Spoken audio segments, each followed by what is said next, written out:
એ કનૈયા, હવે તો તું આ કાશીના હૈયામાં વસી ગયો છે આખે આખો. અરે હવે તો આ ભવ શું, ભવો ભવ તને ના છોડો. એ આ કાશી એટલે કોણ? ચંદન ગો. અરે શહેરમાં આપણે ફિલ્મ જોવા જઈએ, બાકીની બધી વાત ત્યાં કરશું. ફિલ્મ જોવા તમારી યારે? અરે ફિલ્મ જોવાનું તો ખાલી બહાનું છે, બાકી તો સમજી જાને.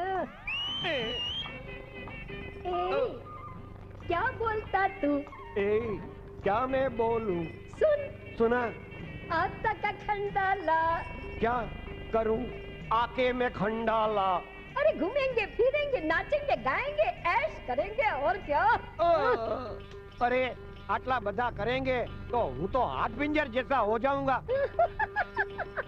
તો પછી તમે એક કામ કરો, તમે રિલીફ રોડ ની અશોક ટોકી જે જાઓ અને ત્યાં ટિકિટ લઈને ઉભર્યો, હું આવું છું.